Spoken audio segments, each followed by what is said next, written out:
بسم اللہ الرحمن الرحیم۔ اگر ہم اللہ تبارک و تعالی کا قرب پانا چاہتے ہیں تو ہمیں پہلے قرب کا معنی معلوم ہونا چاہیے۔ قرب کا معنی نزدیک ہونے کا ہے۔ شریعت میں قریب ہونے سے مراد خوب نیک اعمال کر کے درجات کی بلندی کے ذریعے اللہ تبارک و تعالی کی رضا کو حاصل کرنا ہے۔ دنیاوی طور پر ہم جب سفر کی بات کرتے ہیں تو پیدل سفر کرنا، سائیکل کے ذریعے سفر کرنا اور موٹر سائیکل کے ذریعے سفر کرنا، کار کے ذریعے اور جہاز کے ذریعے سفر کرنا جیسے ذرائع ہمارے سامنے آتے ہیں۔ اسی طرح قرب الہی حاصل کرنے کے لیے ہم مختلف ذرائع استعمال کر سکتے ہیں۔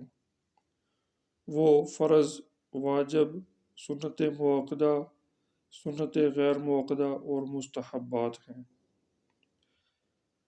جس طرح سب سے تیز ترین سفر کا ذریعہ جہاز ہے، سو اسی طرح سب سے تیز ترین قرب الہی عز و جل پانے کا ذریعہ اللہ تبارک و تعالی کی طرف سے عطا کردہ فرائض ہیں، مثلا نماز، روزہ، زکوٰۃ، حج وغیرہ جیسے فرائض کو خوش دلی سے مکمل طور پر اور وقت پر ادا کرنے والے سب سے تیز رفتار سے قرب الہی پانے والے ہوتے ہیں۔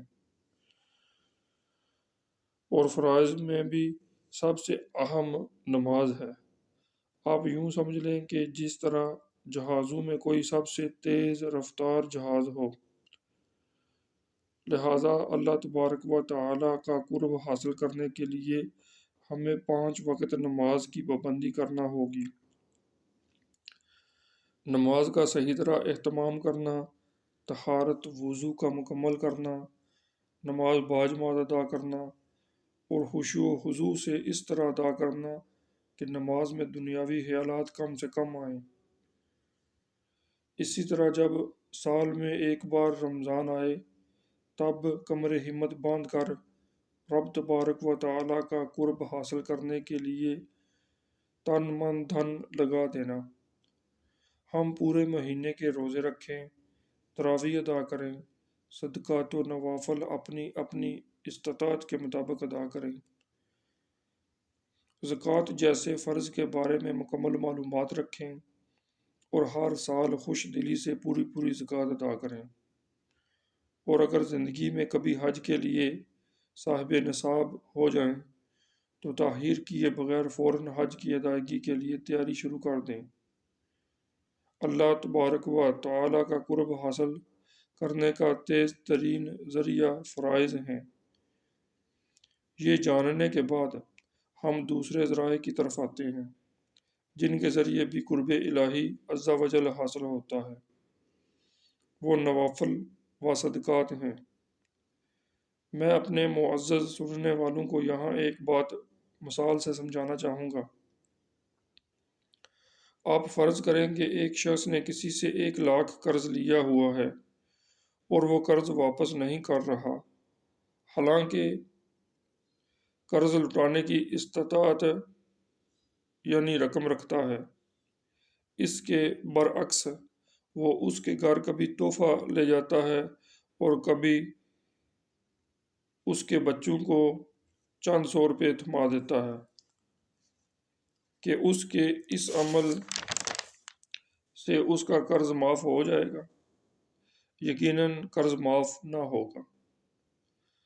سو یہی حال ہمارا اس وقت ہوگا جب ہم فرائض کو معمولی مقدار میں ادا کریں گے اور نوافل و صدقات کو زیادہ ادا کریں گے۔ جس طرح پیدل سفر کرنے والا چلتا ہے، اس طرح نوافل ادا کرنے والا فرائض کے مقابلے میں قرب الہی عز و جل پانے والا ہوتا ہے۔ اور بزرگ فرماتے ہیں کہ جو فرائض ادا نہیں کرتا اس کے نوافل بھی لٹکے معلق رہتے ہیں یہاں تک کہ وہ فرائض ادا کرے۔ اسی لیے بزرگ فرماتے ہیں کہ بڑی راتوں میں نوافل کی کثرت کی بجائے قضا نمازیں پڑھی جائیں۔ تاکہ فرض کی ادا پوری ہو جائے۔ نوافل کی اہمیت سے انکار نہیں ہے، لیکن عقل مندی یہی ہے کہ پہلے مالک کے حکم کی تعمیل کی جائے، پھر نوافل کے لیے مالک کو راضی کیا جائے۔ آپ اس بیٹے کو کیا کہیں گے جس کا باپ بیٹے سے کہے کہ مجھے ایک گلاس پانی لا دے؟ اب بیٹا ہاتھ جوڑ کر کہے کہ ابا، پانی تو نہیں لا سکتا مگر جان دے سکتا ہوں۔ ہم جب ان لوگوں کے حالات میں غور کرتے ہیں جو فرائض کو کم پورا کرنے والے ہوتے ہیں اور مستحبات کو بروقت ادا کرنے والے ہوتے ہیں، ان میں سے اکثر ریاکاری و تکبر کا شکار ہو چکے ہوتے ہیں۔ اور حضور نبی رحمت صلی اللہ علیہ وسلم کے ایک فرمان کا مفہوم ہے کہ جو بندہ ایک قدم اللہ کی طرف چل کر جاتا ہے، اللہ تبارک و تعالی کی رحمت 10 قدم اس کی طرف چل کر جاتی ہے۔ یہ حدیث پاک کتنی مزیدار ہے۔ بس ہر مسلمان کو چاہیے کہ وہ اللہ کریم کی محبت میں سرشار ہو کر خالص اس کے لیے عمل شروع کرے۔ بس اللہ کریم عز و جل کی رحمت خود بڑھ کر دوریاں ختم کر دیتی ہے اور بندہ اللہ تبارک و تعالی کا قرب پا لیتا ہے۔ سو ہمیں چاہیے کہ فرائض کی اہمیت کو سمجھیں اور یہ سمجھ اپنی اولاد میں بھی منتقل کریں، خصوصاً نماز کی پابندی کریں۔ اللہ تبارک و تعالی کا فرمان ہے کہ نماز بے حیائی اور بری باتوں سے روکتی ہے۔ ہر نمازی اپنا محاسبہ کرے کہ کیا واقعی وہ ہر طرح کی بے حیائی اور ہر طرح کی بری باتوں سے رک گیا ہے۔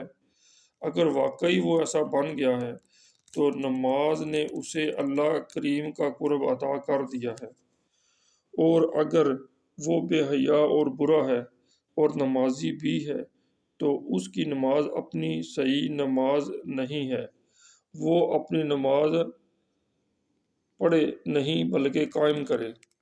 اللہ تبارک و تعالی کی بارگاہ میں دعا ہے، التجا ہے کہ اللہ تبارک و تعالی ہمیں اپنی محبت عطا فرمائے، ہمیں اپنے محبوب صلی اللہ علیہ وسلم کی محبت عطا فرمائے اور نبی رحمت صلی اللہ علیہ وسلم کے ساتھ محبت کرنے والوں کی محبت عطا فرمائے اور اپنا قرب عطا فرمائے۔